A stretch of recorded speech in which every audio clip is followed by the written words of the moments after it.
10वीं और 12वीं के रिजल्ट आने के बाद बच्चों के सामने कोर्स और करियर को लेकर कई सवाल खड़े हो रहे हैं। बच्चे क्या करें? अलग अलग बोर्ड जो है 10th और 12वीं के नतीजे जारी कर रहे हैं। सफल छात्रों के सामने अब सबसे बड़ा सवाल है कि 10वीं और 12वीं के बाद अब उनको आगे क्या करना है, क्योंकि करियर सिलेक्शन में कोर्स का सबसे अहम रोल होता है। आज के समय में बच्चों के पास ढेर सारे ऑप्शंस भी हैं, लेकिन कोर्स या फिर तैयारी को लेकर सही सिलेक्शन सबसे जरूरी है। कोर्स चुनने से पहले कोर्स का नफा नुकसान परखना होता है। 12वीं के बाद कोर्सेज को लेकर तरह तरह के विज्ञापन और कैंपेन भी चलाए जाते हैं। ऐसे में किसी के झांसे में ना आए ये भी देखना होता है। अपने रुचि के हिसाब से कोर्स का चयन भी करना है। अपने दोस्तों या फिर दूसरे छात्रों की देखा देखी नहीं करना है।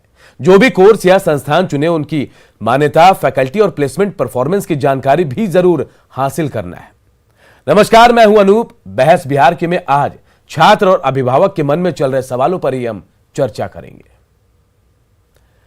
और देखिए, आज हमारे साथ जुड़े हैं डॉक्टर रंजीत कुमार सिंह, आईएएस हैं, बच्चों को भी पढ़ाते हैं। डॉक्टर मुकेश किशोर हैं, मनोवैज्ञानिक हैं। अनु सृष्टि हैं, सीनियर टीचर है विश्व स्कॉट स्कूल पटना की।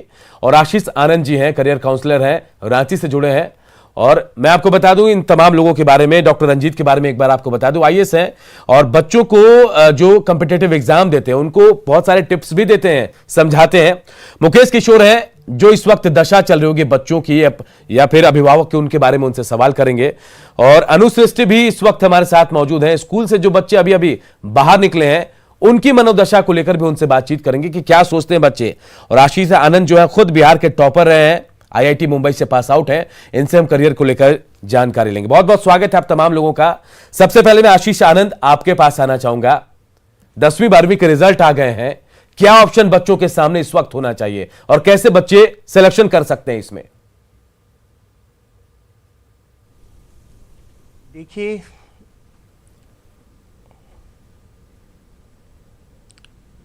आशीष जी, आपको मेरी आवाज मिल पा रही है?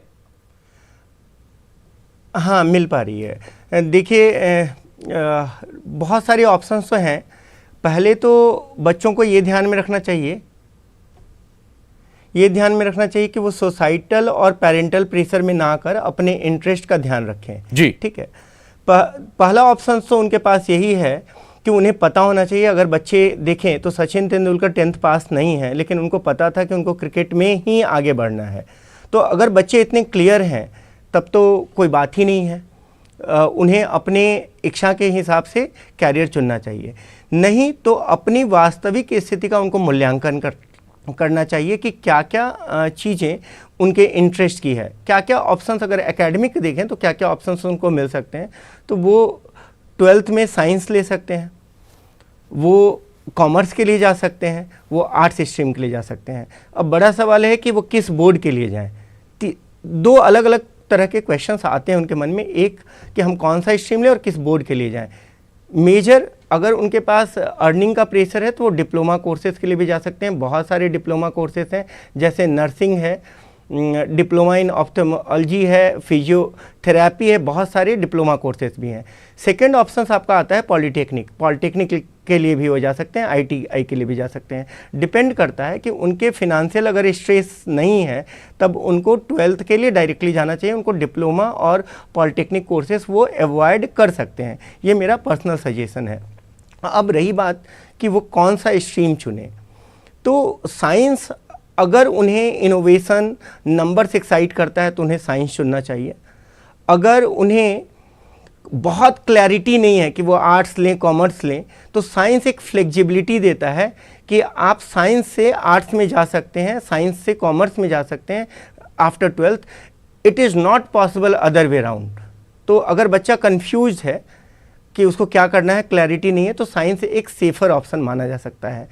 फिर अगर आपको नंबर से एक्साइट करते हैं, आपको एमबीए में कैरियर बनाना है, आप इस तरह के कोर्सेज चुन सकते हैं, तो आप कॉमर्स में जाइए। कॉमर्स आपको एक अच्छा सीए, चार्टेड अकाउंटेंट, अगर आपको नंबर से एक्साइट करता है। मेनली आप अपने कैरियर ऑप्शन में अपने इंटरेस्ट को देखिए कि what you want to achieve. आप ये नहीं देखिए कि मुझे जॉब करना है, पहले आप देखिए कि आप किस चीज़ को सीखने में एंजॉय करेंगे। जिस चीज़ को आप सीखने में एंजॉय कर रहे हैं आप वैसे ही कोर्स का चयन करें। आर्ट्स के लिए आशीष आप नंबर की बात कर रहे हैं, मैं से बहुत ज्यादा एक्साइटेड अनु सृष्टि जी के पास जाऊंगा, स्कूल के टीचर रही हैं। अनु जी, आपको क्या लगता है? आशीष कह रहे हैं कि नंबर पे डिपेंड करता है, आर्ट्स, कॉमर्स या साइंस। बचपन से एक मनोदशा बच्चों की जो रहती है, माता पिता या अभिभावक कहते हैं कि बेहतर नंबर लाना है, अच्छे नंबर लाना है, एक दबाव झेलता है बच्चा। अब जब स्कूल से बाहर आया बच्चा, तो नंबर का प्रेशर क्या आपको वहां भी नजर आया? 10वीं में, 12वीं में नजर आता है आपको? क्या यह सही है? अगर एडमिशन की बात की जाए तो एडमिशन के पॉइंट ऑफ व्यू से ठीक है, थोड़ा नंबर्स होना चाहिए। एक्चुअली इतना नंबर तो ज़रूर होना चाहिए कि किसी अच्छे कॉलेज में उसे एडमिशन मिल सके, बट मेरे ख्याल से नंबर से ज़्यादा उसे एक्सेलेंस को देखना चाहिए। बिल्कुल। अगर हम फोकस करें कि मुझे ये नंबर है और मुझे इतना ही नंबर लाना है, तो शायद हम डिस्ट्रैक्ट हो जाएंगे या ओवर प्रेशर हो जाएंगे। मेरे ख्याल से जहाँ तक मैं समझती हूँ, बच्चों को हमेशा ये सोचना चाहिए कि मैं किस तरह से बेहतर बन सकूं, किस तरह से मैं चीज़ों को समझ सकूं, चाहे वो साइंस स्ट्रीम हो, आर्ट्स हो या कोई भी स्ट्रीम हो, उसे समझने की ज़रूरत होती है। अगर हम उसे दिल से समझते हैं और पढ़ाई को एक बर्डन ना समझकर उसे अपनी एक रिस्पॉन्सिबिलिटी या उसे बिल्कुल एक गेम की तरह समझें कि हमें इसे सीखना है और इसमें कुछ बहुत अच्छा करना है, तो शायद हमारा परसेंटेज भी अच्छा होगा। क्योंकि मेरा मानना है कि अगर परसेंटेज कोई 90 स्कोर कर रहा है और कोई 60 स्कोर कर रहा है, तो क्वालिटी और कैलिब्रिटी दोनों में सेम होती है, बस डिपेंड करता है उसका स्टडी स्टाइल। तो व्हाट आई फील कि अगर गुड स्कोरर बनना है तो just be focused. If you are focusing on marks, और अगर आपको एक्सेलेंस देखना है तो ठीक है, हम किसी भी चीज़ पे फोकस करें, हम तो बेस्ट होंगे ही। बिल्कुल। डॉक्टर मुकेश, मैं आपके पास आऊंगा। जो प्रेशर, जिस प्रेशर की मैं बात कर रहा हूं, पेरेंट्स का जो प्रेशर बच्चों पर रहता है मार्क्स को लेकर, नंबर के पीछे भागते हैं लोग, क्या ये प्रेशर बच्चों को पढ़ाई में पीछे धकेलता है या फिर ये प्रेशर उनको आगे बढ़ाता है? क्या लगता है आपको, जरूरी है ये? देखिए, कोई भी चेंजेस प्रोएक्टिवली हो सकता है, और यदि बच्चे को जो बनना है, अल्टीमेटली उसका एम लाइफ में कुछ करना है, पढ़ाई के बाद कुछ करते हैं, क्या करते हैं उसके हिसाब से उनका इंटरेस्ट, एप्टीट्यूड हो। जैसे मान लीजिए कि देखा देखी वो इंजीनियर बन गए, और तो इंजीनियर, उनको सोशल वर्क, उनको लोगों से मिलना जुलना ज़्यादा अच्छा लगता है, मशीन के साथ नहीं रहना चाहते हैं, तो उनको वहाँ पर असुविधा होगी जीवन में। तो पैसा कमाना का बहुत तरीका है पैसा कमाने का, लेकिन उनको चुनना ये है कि उनका इंटरेस्ट क्या है, किस तरह के काम को। पढ़ाई के अंत में उनका गोल, एगो इमीडिएट गोल होता है और एक लॉन्ग टर्म गोल होता है। तो लॉन्ग टर्म गोल के हिसाब से इमीडिएट गोल को अलाइन करना होगा, और उसी के हिसाब से उनका इंटरेस्ट। मान लीजिए कोई डॉक्टर हो गया और उसमें लोगों से मिलने की या लोगों के सेवा भाव नहीं है, तो वो डॉक्टर सफल नहीं हो सकता है। तो इम्पॉर्टेंट ये है कि जो बनना चाहता है उसके हिसाब से, उसके इंटरेस्ट के हिसाब से काम हो, और पढ़ाई में नंबर कभी कम आना कभी ज़्यादा आना ये बहुत महत्व की चीज़ नहीं है। ज्ञान और नंबर का कुछ तो संबंध है, लेकिन पूरी तरह से नहीं है। तो यदि ज्ञान है उसके पास और इंटरेस्ट है किधर जाना है, तो प्लानिंग है, बिना योजना के काम करेगा तो फिर रिजल्ट नहीं आएगा। एप्टीट्यूड, इंटरेस्ट, पर्सनालिटी, सब तीनों का अलाइंड होगा, तभी उसको जीवन में सफलता मिलेगी। और सफलता का मतलब खुश रहना है, सफलता का मतलब बहुत पैसा कमाना नहीं है, सफलता का मतलब खाली ये नहीं है कि वो बहुत बड़े ओहदे पर हो। जहाँ जो काम करे उसका पारिवारिक जीवन सुखी हो, उसका व्यक्तिगत जीवन सुखी हो, वो जहाँ जिस काम को करे उसमें आनंद ले। तो वो आनंद लेने की एक आदत होती है, एक स्वभाव होता है। पढ़ाई में भी आनंद लेगा तो जैसा अभी सृष्टि मैम ने बताया कि उसको, उसका परफॉर्मेंस भी अच्छा होगा। और दबाव में काम करना, तनाव में काम करना, मेरे पास अभी बहुत सारे केसेस आ रहे हैं जिसमें बच्चे कोई एग्ज़ाम दे रहे हैं, उसके कारण तनाव में हैं, पहले ही डर रहे हम एग्ज़ाम नहीं देंगे, पहले से शुरू हो जाता है तमाशा, और रोना शुरू कर देते हैं पहले रिजल्ट निकलने के पहले। तो हम कहते हैं कि पहले फेल करने के बाद में रोगे, तैयारी के समय में रोगे तो तुम्हारी आंखों में जो आंसू भरेगा उसके कारण तुम देख भी नहीं पाओगे ठीक से। तैयारी करने के समय में रोगे तो रिजल्ट के समय रोना ही पड़ेगा। और इसीलिए कभी कम बेसी नंबर आना, अभी रिजल्ट निकला है आईसीएसई का जी, उसमें बहुत बच्चे, ज़्यादातर बच्चे पास कर गए हैं। परिस्थिति कोरोना की थी, बहुत बच्चों को बहुत तरह की मानसिक परेशानी भी रही। तो उस सब के बाद भी यदि रिजल्ट किसी का 3 तरह की स्थिति है। एक स्थिति यह है कि बच्चे ने जो अपेक्षा रखी हो उतना मार्क्स नहीं आया। दूसरा, कुछ बच्चे जो बहुत कम परसेंटेज है फेल किए हों। तीसरा, वो जो बहुत अच्छा किए हों। अच्छा किए हों उसके बाद भी जो भी पढ़ाई करें, जो भी चुनाव करें करियर का, वो ये सोच के करें कि इस तरह का काम हमको आगे करना है। कोई भी काम करें तो पहले चुनाव करें कि उनको करना क्या है। जैसे मान लीजिए कि कोई एंकर का काम कर रहा है, आपके एंकर देखिए पहाड़ों में जाते हैं, रिस्की काम करते हैं। अब जो पहाड़ों में नहीं जा सकता है, रिस्क नहीं ले सकता है, डेटा कलेक्शन नहीं कर सकता है, वो एंकर हो गया तो अनसक्सेसफुल होगा, असंतुष्ट रहेगा जीवन भर। बिल्कुल बिल्कुल सही कहा आपने। सफलता के मायने को भी समझना होगा पेरेंट्स को भी कि आखिर बच्चे खुश कैसे रहें, कैसे सफल हों, ये देखना है। डॉक्टर रंजीत भी हमारे साथ जुड़े हैं। डॉक्टर रंजीत, आप खुद आईएएस हैं और सबसे बड़ी बात कि हम कॉम्पिटिटिव एग्जाम को लेकर बच्चों को टिप्स भी देते हैं, चाहे बीपीएससी हो चाहे यूपीएससी हो। लेकिन 10वीं और 12वीं की हम बात कर रहे हैं, क्या ये सही वक्त है कि बच्चे इस कॉम्पिटिटिव एग्जाम को लेकर यहां सिलेक्शन कर सकते हैं कि अगर उन्हें यूपीएससी बीपीएससी करना है तो यहां से वो आगे बढ़ सके? कैसे सिलेक्शन करेंगे वो अपने आप में? बिल्कुल सही आप बोल रहे हैं, क्योंकि अभी वो वक्त है जब हमें अपना करियर के बारे में सोच लेना चाहिए। वैसे अगर मैं अपनी बात करूं तो मैं 6th स्टैंडर्ड में था, तभी मैंने डिसाइड कर लिया था कि मुझे आईएएस बनना है। अभी भी बहुत लेट नहीं हुआ है। 10th के बाद हमारे पास 4 ऐसे ऑप्शन निकलते हैं। पहला तो हमें साइंस स्ट्रीम है, आर्ट है और कॉमर्स स्ट्रीम है। इसके अलावा जो है वो डिप्लोमा कोर्सेज भी कर सकते हैं। ये 4 स्ट्रीम के साथ वो आगे बढ़ सकते हैं। जिस भी उसमें रुचि है या जो भी उसमें करियर बनाना चाहते हैं उसके लिए वो कर सकते हैं। बट ये सही है, जैसा बता रहे थे आशीष जी, कि आपको अगर साइंस स्ट्रीम लेते हैं तो उसमें आपके पास ऑप्शन है कि आप हो सकता है कि आर्ट्स में जाना चाहें या दूसरे भी सेक्टर में, तो उसके लिए आपके पास ऑप्शन रहेगा। पर नंबर का जहाँ तक मतलब है, नंबर में इसलिए उतना महत्व नहीं देता हूँ क्योंकि कोई भी अगर आज एवरेज स्टूडेंट चाहे कि कल को मुझे 10+2 में अगर टॉपर बनना है तो वह टॉपर बन सकता है। इस कहते हैं ना कि जब जागो तभी सवेरा, इसलिए नंबर कभी भी घटाया बढ़ाया जा सकता है। इसलिए कभी ये नहीं कह सकते हैं कि जो 99% लाया है वो कल को वो हो सकता है 10+2 में जो है 99 ही लाए, और जो 60 लाया है वो 99 नहीं ला सकता है, ला सकता है। इसीलिए नंबर जो है वो कभी भी बदल सकता है, लेकिन जो नेचर है जो हम चाहते हैं जिसमें करियर बनाना, उसके लिए अभी से ही हमें डिसाइड करना होगा। जैसे सिविल सर्विसेज की तैयारी अगर करना चाहते हैं और वो सिविल सर्वेंट बनना चाहते हैं तो उसके लिए अभी उनको साइंस सब्जेक्ट ही लेना चाहिए। उसके पीछे रीज़न यह है क्योंकि जब आप कॉम्पिटिटिव एग्जाम देने जाते हैं तो ओवरऑल सभी सब्जेक्ट की जानकारी आपको चाहिए होता है। ऐसे में अभी अगर वो साइंस लेते हैं तो फिर बाद में वो आर्ट्स पेपर ले सकते हैं, और साइंस की जानकारी 10+2 की होनी ही चाहिए, तभी आप कोई भी competitive exam specially civil services आप पास कर सकते हैं। अब जिनकी बात है कि वो कंपनी सेक्रेटरी सीए बनना चाहते हैं, नंबर्स की बात है, तो वो कॉमर्स की तरफ मूव कर सकते हैं। और आर्ट सब्जेक्ट वो लेते हैं जिनको कि पहले से ही लगता है कि आर्ट में बहुत उनकी दिलचस्पी है। आर्ट पेपर के अलावा बहुत सारी ऐसी चीज़ें, बहुत सारे फील्ड है, वो फैशन टेक्नोलॉजी का हो, फैशन डिजाइनिंग का हो, या फिर वो बीएससी फार्मा या बीएससी नर्सिंग, बहुत सारे कोर्सेज है जिसमें जॉब पक्की है। जो प्रोफेशनल कोर्सेज है या स्किल डेवलपमेंट के कोर्स है जहाँ की जॉब की अपॉर्चुनिटी बहुत है, और ऐसे 100 से ज़्यादा कोर्सेज है जहाँ पे अपने कैरियर को वो अपने सोपान दे सकते हैं। लेकिन जो स्टूडेंट चाहते हैं कि इंजीनियरिंग में जाना हो या फिर मेडिकल में जाना चाहते हैं, मेडिकल एंट्रेंस एग्जाम देना चाहते हैं, तो ये डिसाइड कैसे होगा? डिसाइड 2 तरह से होता है। माता पिता को सबसे अधिक पता होता है कि मेरे बच्चे में क्या रुचि है, वो दिन रात उसको देखते हैं।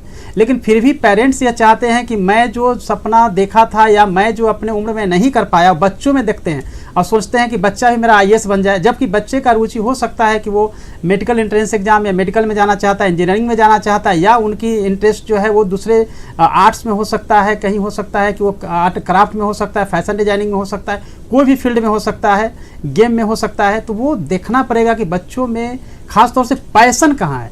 जिस काम को करते हुए बच्चों में पैशन दिखेगा उसी क्षेत्र में जाना उसके लिए अच्छा रहेगा, लाभदायक होगा। उसके पीछे रीजन यह है कि जिस काम को बच्चा करना चाहता है अगर उसको करवाते हैं, हर क्षेत्र में नेम फेम और कैरियर बनता है। ऐसा नहीं कर सकते हैं कि एक आईएएस ऑफिसर ही जो है बेटर कर सकता है।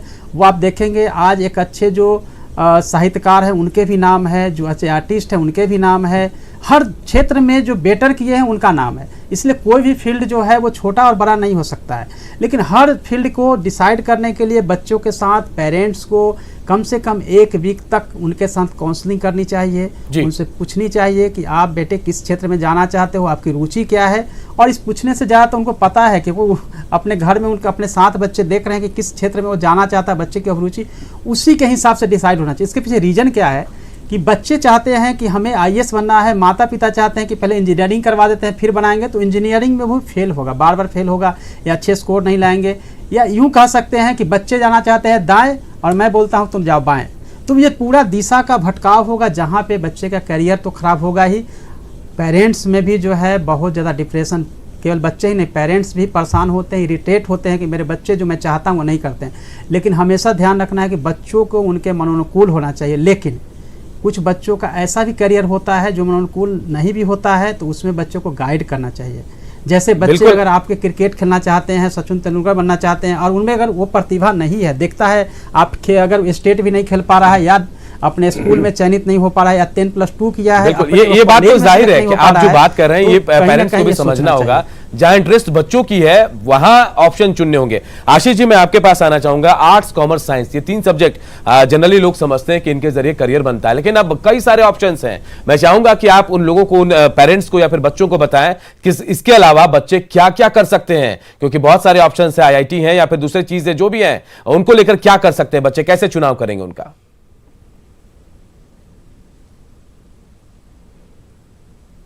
आवाज नहीं आ रही है आशीष जी, आप तक मेरी आवाज पहुंच पा रही है?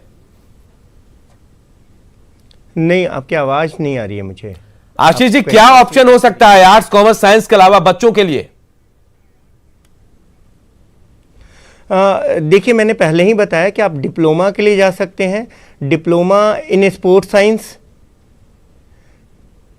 डिप्लोमा इन स्पोर्ट्स साइंस जा सकते हैं, आप डिप्लोमा इन नर्सिंग जा सकते हैं, इसके अलावा पॉलिटेक्निक के लिए जा सकते हैं।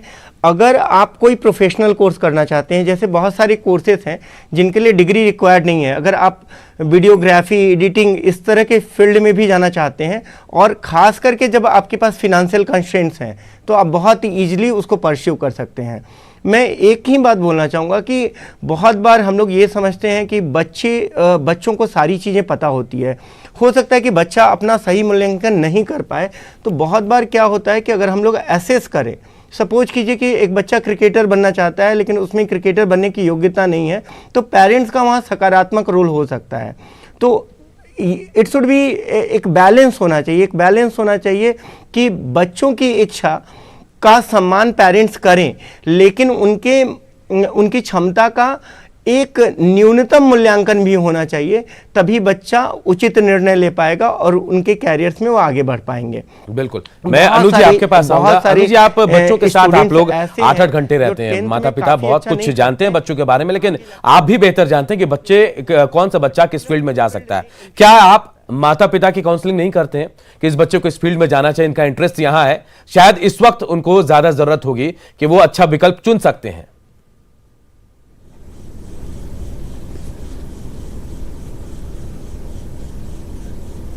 अनुज, ये सवाल मेरा आपसे है।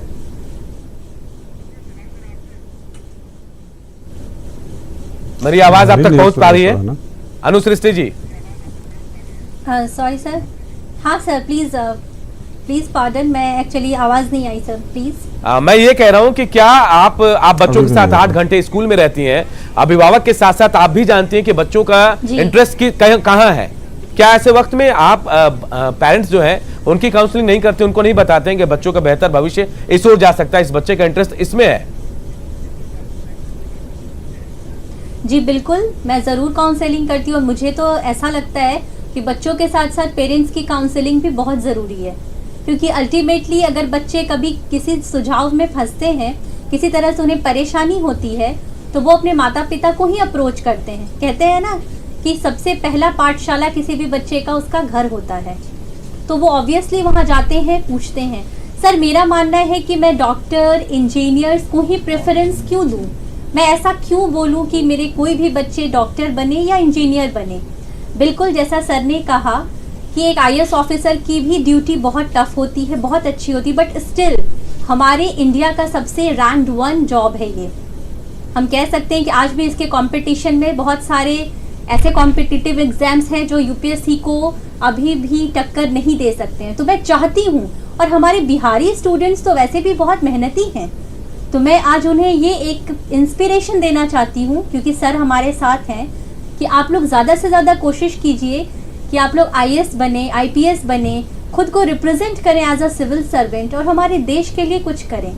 और अगर आप चाहते हैं, लाइक मैं एमसीए हूँ, I am masters in computer application, I have also got distinction, मैं यूनिवर्सिटी टॉपर रही हूँ, तो मैं यही मानती हूँ कि कंप्यूटर मेरा फील्ड नहीं था। मैंने 12th में साइंस लिया था, मैं बायोलॉजी से पीसीबी थी, मैं फिजिक्स केमिस्ट्री बायोलॉजी मैंने चूज़ किया था, बट सडन मुझे ऐसा लगा, मैंने मेडिकल एग्ज़ाम को भी अटेम्प्ट किया, बट किसी कारणवश मैं उसमें सक्सेस नहीं हो पाई। ये मेरी पर्सनल स्टोरी है, आज मैं शेयर कर रही हूँ। तो मैं किसी तरीके से मुझे ऐसा लगा कि चलो क्यों ना, अगर मैं कॉम्पिटिटिव एग्जाम में सक्सेस नहीं कर पाई तो इट डजंट मीन कि मेरी लाइफ यहीं खत्म हो गई। मैं उन बच्चों के लिए कह रही हूँ जो मेडिकल एस्पिरेंट्स हैं या बिल्कुल, जो लेकिन अनु जी शायद ये फैसला हैं बच्चे कि करेंगे कि मैं उन्हें यहाँ कहाँ जाना है, कौन सा ऑप्शन चुनना है। हाँ, हालांकि आप तमाम लोगों ने जो जानकारी दी है उसके हिसाब से बच्चे और पेरेंट्स भी सोचेंगे कि आगे अपना कौन सा विकल्प चुन सकते हैं। फिलहाल हमारे साथ जुड़ने के लिए बहुत बहुत शुक्रिया आप सबका। तो हमारे इस खास पेशकश में इतना ही, मुझे दीजिए इजाजत, नमस्कार।